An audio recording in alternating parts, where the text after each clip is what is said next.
I have a weird habit that I need to confess to this morning. I like to listen to comedy to fall asleep. I'm not sure how this all got started, but it's definitely a thing now, much to Angel, my wife's chagrin. Just ask her. And I tell you that because recently, as I was falling asleep, I heard a comment from a comedian named Ron White that sets up a question that will help us kind of ultimately with what we're going to talk about today. Here's what Ron said when he was joking about being arrested for public drunkenness. He said, I had the right to remain silent, but I did not have the ability to. Now, maybe you have some stories about your life that fit in with this. Some of them, maybe in hindsight, are funny. Some are tragic. Some are a bit hazy, maybe still.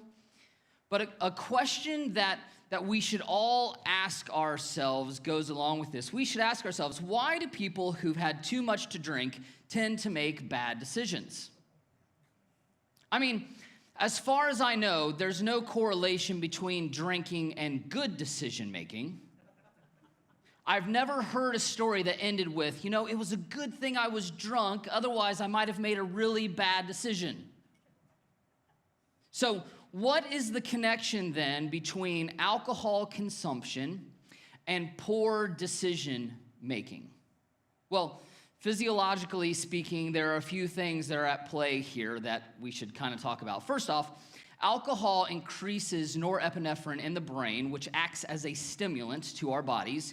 Stimulants increase impulsiveness and decrease inhibitions. So there's less sensitivity to the potential consequences of the decisions that we are making.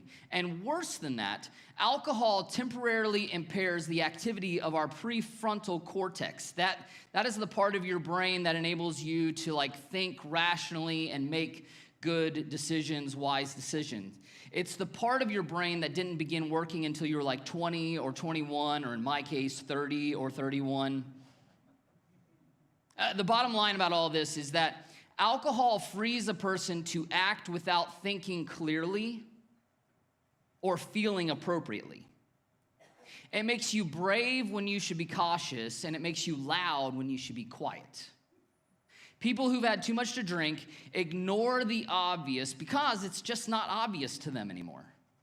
When someone is drunk, they don't ignore common sense actively. It's just not there to be ignored anymore. That's why the next day they'll find themselves texting with a friend in their life.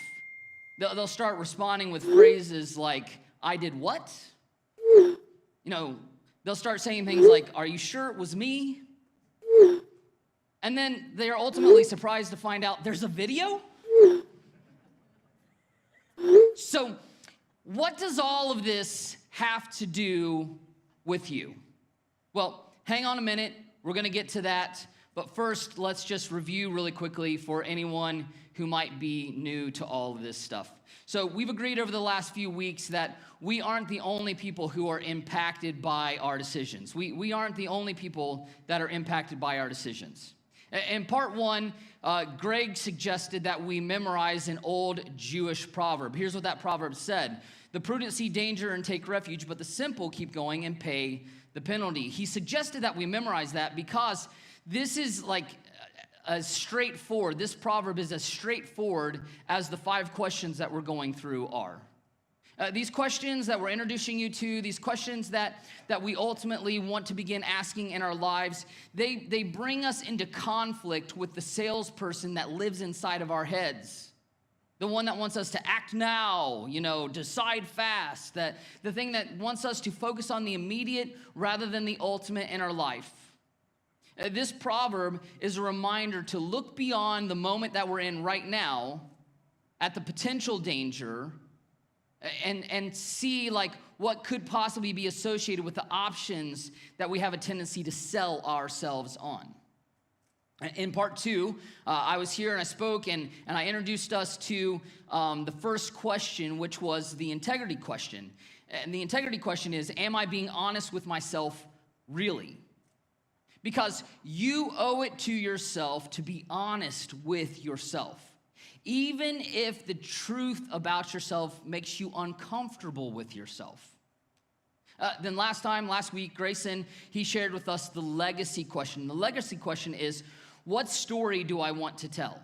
Basically, when the decision that we're in the process of making right now, no matter what it's about, when it's reduced to just a story that we tell, what story do we want to tell? What story do you want to tell? What story do you want to be told about you later on in life? And it's important for us to recap all this stuff. It's important for us to be on the same page because all of these questions that we're going through, they all kind of work in concert together. And so that brings us today to our third question. And Andy calls this, and just as a reminder, this is all from a book that Andy Stanley wrote. Andy calls this question the conscience question, which brings us back to inebriated people and why all that matters. While intoxicated people can't pay attention to internal, external clues, sober people are often guilty of choosing to ignore the external or internal cues. While inebriated people, while drunk people are guilty of maybe drowning out their conscience, sober people are guilty of choosing to ignore their conscience. And by conscience, I mean that internal tension that's inside each one of us that competes for our attention as we consider the options that, if chosen, could lead to regret later on in our life. Intoxicated people can't help themselves, but sober people, we don't help ourselves. And the consequences aren't less of the decisions. So, our third question that we should stop and we should ask every time that we're making a decision of any kind of significance is this: is there a tension that deserves my attention? Sometimes, and really more times than any of us would like to admit, I'm sure, there's an option that we're considering that creates a tension inside of us in our life. Something about it just doesn't seem right, and we hesitate. And initially, we have no idea why we hesitate. Now, I've always heard this referred to as a red flag moment. You may have another name for it, but you know what I'm talking about when I talk about this. It's a sense that something just doesn't feel right, something's off. Now, when that happens, when these happen, you owe it to yourself to pause and to pay attention to the tension that is there. Don't ignore it. Don't just rush by it. Don't talk yourself out of it. Pay attention and let that tension bother you. Now, the problem, of course, is that this is not easy to do. It's not easy for all the reasons that we've been talking about throughout this series. We've talked about things like confirmation bias. Confirmation bias distorts things inside of our minds. Our schedules in life, they put us in a hurry, and hurry is the enemy of good decisions. The salesperson inside of our heads is always in a hurry to sell us on something. And in most cases in our lives, we're under the impression that what's bothering us isn't bothering anybody else. Everybody else around us seems to be fine with whatever it is that we're considering in life.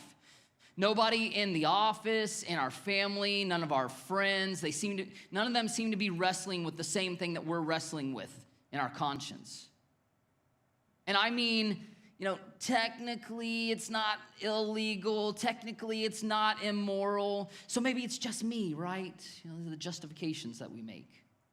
But when something dings in our conscience, we need to pay attention to that tension. Now, at this point, you might be thinking, John, I don't make decisions based on my feelings or some kind of tension that maybe doesn't even deserve my attention. I just look at the facts and then I decide. Well, actually, you don't.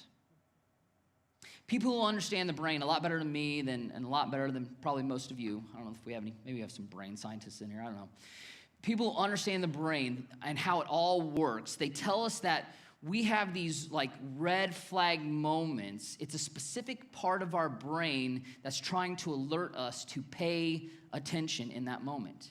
And if we pause, we stand a better chance of making a better decision. This is a part of your intellect that's trying to cut through the fog of the distracting emotional exaggeration that we all kind of get inside of us, that thing that is cluttering our ability to think rationally.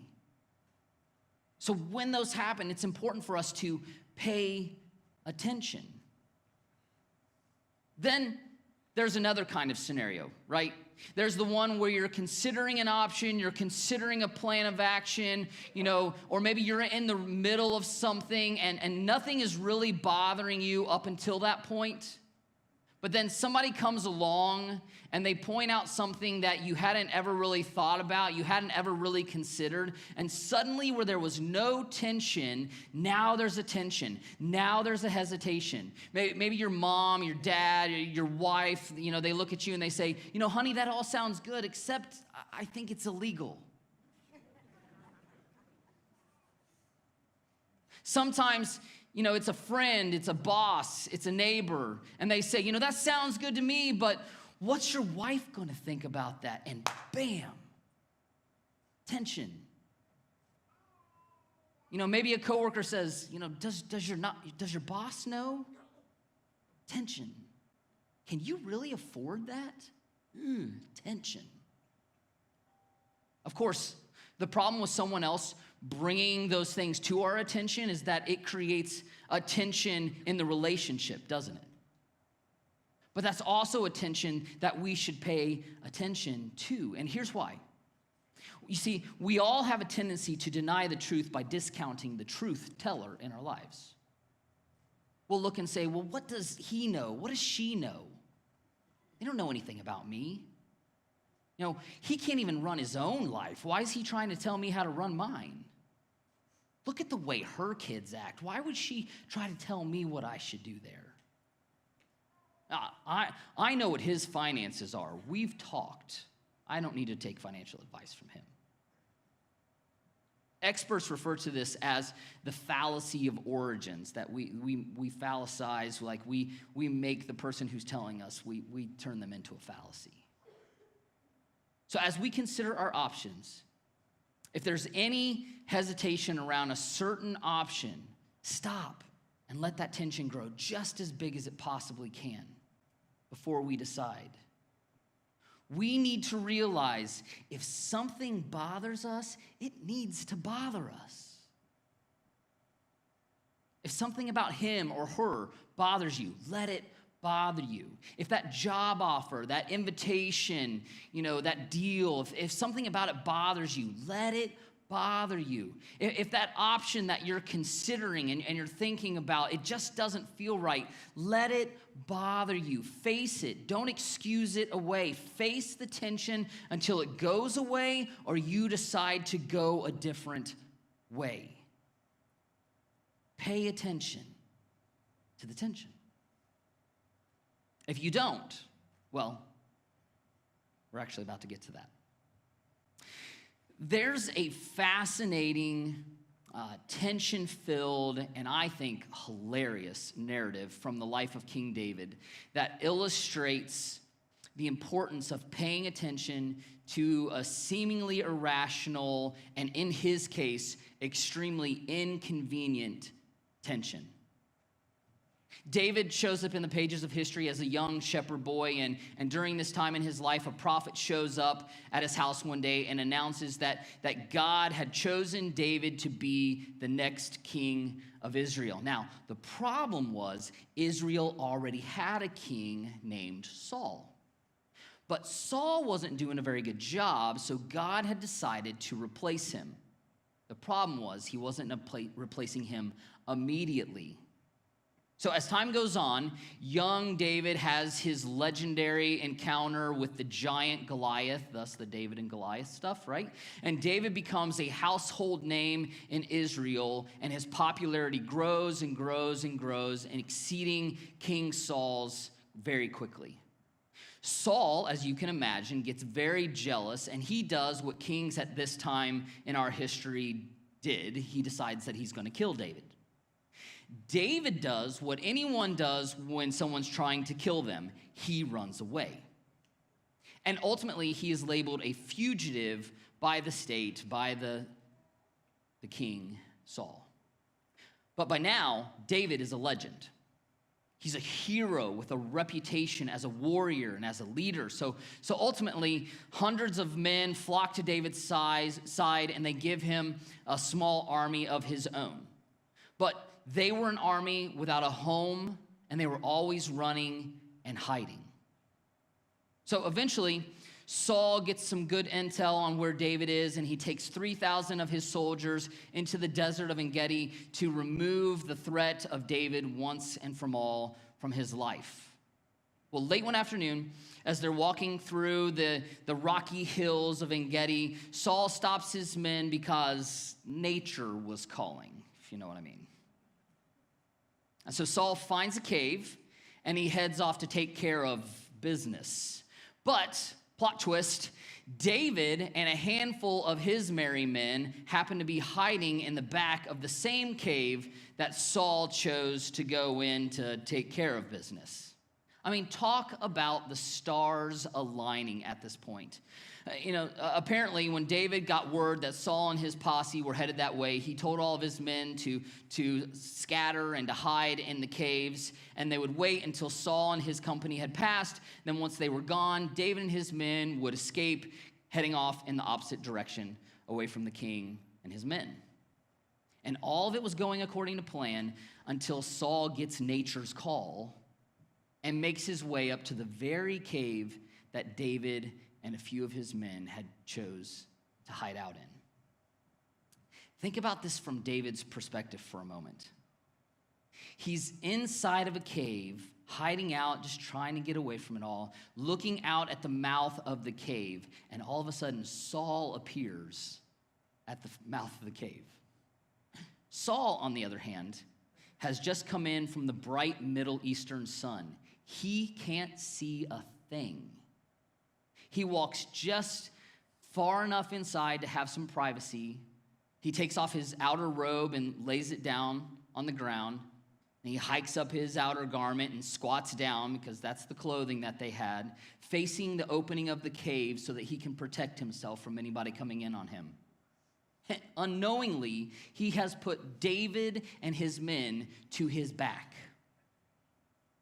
Clearly, this was an omen or a sign from God or something. I mean, what else could this mean? Everyone knew that David had been anointed the next king of Israel. And the only thing in his way was the current king. And there he was, literally with his pants around his ankles. If David wasn't thinking that way, his men were. David's biographer tells us that his men looked at him and whispered, and they said, "This is the day that the Lord spoke of when he said to you, 'I will give you your enemy into your hands for you to deal with as you wish.'" David, this is what you predicted. The decision's made. Let's kill Saul and go home. Enough with this wilderness fugitive living. It's the perfect scenario. There's no civil war that's going to happen, minimal bloodshed. They're looking at David and they're saying, "Come on, David, kill the king before he kills us and you." Imagine the emotion in that cave that afternoon. Imagine the adrenaline that had to be pumping through all of their veins. Imagine the pressure that David had to feel, to act at this moment. But David felt something else as well. There was a tension. There was a hesitation. Something wasn't exactly right, but he wasn't sure what it was. But the hesitation didn't make any sense to him, so he went on.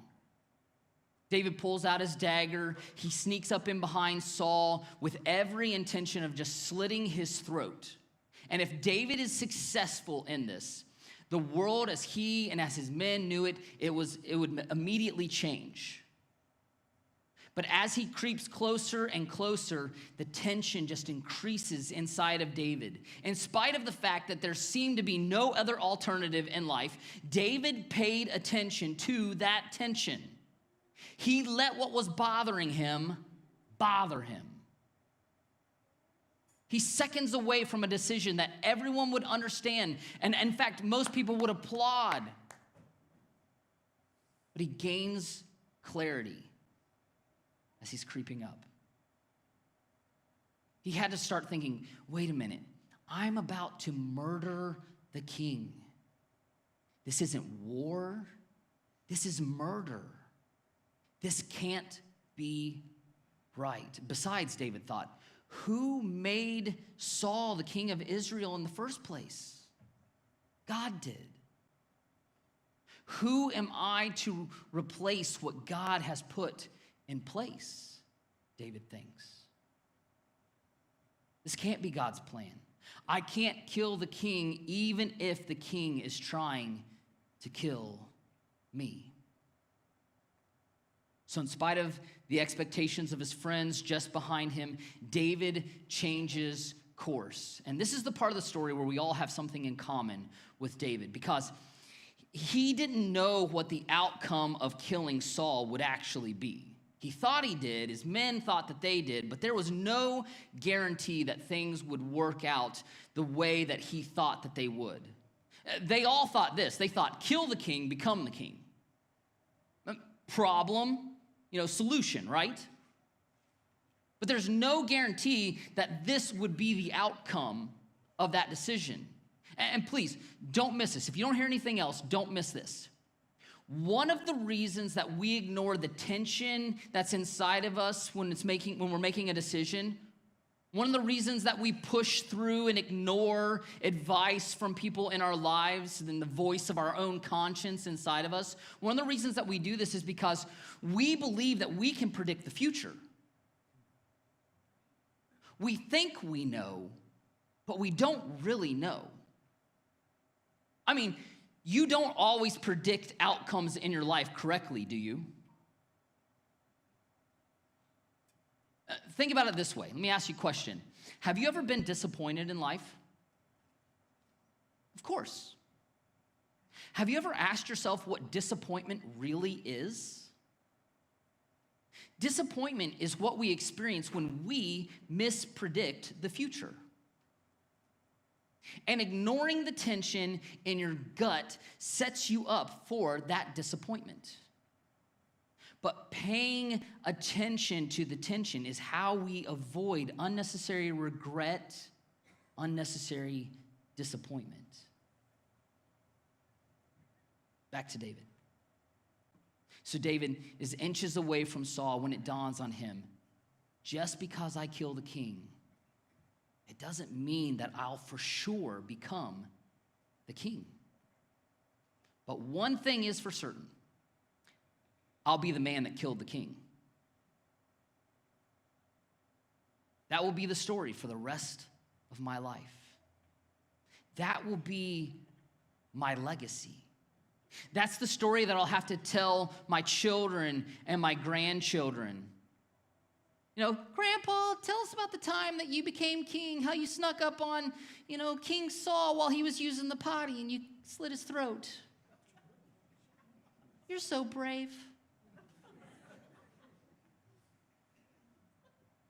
That wasn't the story that David wanted to tell. That wasn't the story that he wanted told about him. The author tells us that David was conscience-stricken. This is how we know that David was paying attention to the tension inside of him. Somehow, some way, David paid attention to his conscience, and he does something that very few people have the self-control to do. David changed course midstream. Instead of murdering Saul, David sneaks up behind him and grabs his discarded robe that's on the ground, and he cuts off the corner of it. And then he makes his way back to his men. His guys are in shock. They were so close to going home only to watch this perfect opportunity slip. The expression on their faces, I'm sure, had to just say it all. David had some explaining to do. So David whispers to his men and he says, "The Lord forbid that I should do such a thing to my master, the Lord's anointed." To which his men whispered, "Well, then let one of us do it." David sharply rebuked his men and did not allow them to attack Saul. And Saul left the cave and he went his own way. Saul rejoins his men and prepares to continue the search for David when suddenly he hears a voice calling his name, "Saul, Saul!" And 3,000 heads turn immediately to look at the very man that they've been hunting. It's David in front of the cave, that Saul just left, holding something in his hand up. It's a piece of cloth that's the same color of Saul's royal robe. And of course, Saul yanks it up and he looks at his robe, and sure enough, the corner is missing off of it. David then does something really strange. He bows down to Saul and then stands back to his feet. And everybody recognized in that moment that David was the better man. Once again, David is the hero of the story. He spared Saul's life when Saul would have taken his in a moment. After a short speech, David concludes with this powerful statement, one that we should all take to heart. He says, "May the Lord judge between you and me." I will wait, David says, and allow God to determine the outcome of this conflict. I will not take matters into my own hand. I will not play God in your life or in mine. I will not use your bad behavior as an excuse for me to do bad things. I will not become like you, Saul. It's a very measured response that resulted from him paying attention to the tension, the irrational tension in his life. Well, all eyes are immediately on Saul, right? Like, what's he going to do? He's been humiliated by David's humility. So what now if you're Saul? Do you just tell everybody, "Charge, let's go get him"? Do you close your eyes and count to 100 and just give David, a head start? Even Saul knew better than to do that. So he turned his army around and he just headed back to the city and left him. Do you know that you get to choose whether or not you're the hero of your story? Do you want to write a story that you'll be proud to tell your children and your grandchildren, no matter what age you are right now? Then pay attention to that tension. Here's the funny thing how this works out. Months later, 7 chapters if you're reading it yourself. Months later, Saul and his army are in a battle with the Philistines when a random archer launches a random arrow randomly into the Israelite army just to hit somebody. But this random arrow finds a hole in Saul's armor and mortally wounds Saul. Saul doesn't want to die by the hand of his, enemy, so he falls on his own sword and dies as the Israelite army is routed by the Philistines. When word reaches the city, they immediately proclaim David to be their new king. David becomes king without murdering the king. And I have to wonder if David thought to himself in that moment, if somebody had just told me how it was going to work out like this, it would have made that whole cave thing a lot easier. If God had just said, "Hey, relax, David. 7 chapters later from now, the Philistines are going to take care of him for you." So much easier. But that's not how life works, is it? It's why we have to pay attention to the tension. That's why we dare not take matters into our own hands. That's why we have to not trust our ability to predict the future. That's why whenever you're making a decision of any consequence, you must ask yourself, is there attention that deserves my attention? In 2009, I had a friend bring something to my attention. It's not something that was huge, but because I was leading a student ministry at the time, and I had been claiming to be a person of integrity and trying to lead adults and teach students and teach my own sons how to be people of integrity, my friend cared enough about me to bring the seemingly insignificant thing to my attention. You see, I was in my early 30s, and I was, financially lacking. Some bad financial decisions in our 20s, paired with our decision that Angel, my wife, would stay home with our boys until they were both in school, had required us to tighten our belts more than what normal, young married people have to do. But we still like to go out from time to time when we could afford it. But not having family around, or as we like to call them, free babysitting, you have to pay someone to stay with your kids because the authorities look down on you leaving a 5 and 8-year-old at home alone. So date nights mostly had to be cheap or free. Now, where we were living, there was a discount movie theater that was there. But even though you could see a movie for $2 a ticket, the snacks were still full price. And by full price, I mean a complete ripoff. You've been to the movies too. Okay. So we were doing what most everyone does. Angel would carry her biggest purse that she had. We would stop at the Dollar Tree on our way there, and we would pack up a smorgasbord of snacks and drinks to make our movie night a great success and much, much cheaper. Can you feel the tension? Well, this particular night, we met some friends out at the movie theater, and we did what we always did. We packed up our big picnic basket, right? And after the movie was over, this one friend asked us one question that created a huge tension inside of us. He said, "What's the price of your integrity worth?"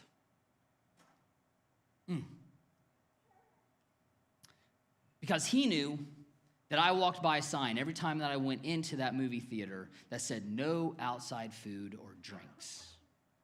But I had just justified my, actions by saying, well, movie theater, you overcharge for everything. It's like a whole different economy inside of here. $8 for popcorn? Well, what in the world? And my friend said, I get it. But how can you and how can we tell students to live with integrity, doing what's right even when no one is looking, if we're not willing to do that for ourselves? That was a tension that I needed to pay attention to. And after I sulked because I knew that we would be going to the movies less in the future, or that there would be no snacks when we went to the movies, after I asked myself, why am I doing this really? When I thought about the story that I wanted to be told about me, I finally agreed with him. And to this day, when I'm paying way too much for slushy and a popcorn, I ask myself, is my integrity worth $20 to buy $5 worth of snacks? And the answer is always yes. And if it happens to not be yes, I just skip the snacks because I don't really need them anyways. Here's what I know. The decision that you are wrestling with right now falls somewhere between, should I sneak snacks into the movie theater or should I murder the king? Am I right? Somewhere in that range. But the principle is the same. Is there something in you, something that you can't put your finger on, or perhaps something that someone else has put their finger on that bothers you about an option that you are considering, or something that you're already doing? If there is that, stop. Pay attention. Give it some time. Let it bother you until you know why it bothers you. Don't ignore it. Don't just brush it aside. It may be God's way of protecting you and keeping you from a decision that you might live to regret. That inconvenient, seemingly irrational tension may be the pathway to an option that you've never considered, or an option that you never even knew was available. So one last time, is there a tension that deserves your attention? If so, pay attention to that tension like David did. It generally doesn't feel good in the moment, but you'll be glad you did. Let me pray, and we'll get out of here. God, thank you for the story of David. Thank you for his life that he lived. And it wasn't perfect. You can go read about David and see that it wasn't perfect at all. But this gives us such a good clarity in our lives. I pray that you would help us all. Help me. I want to pay attention to the tension in life. Help us to do that as we go and as we live our lives and as we make those decisions. And we ask this in your name, Jesus. Amen.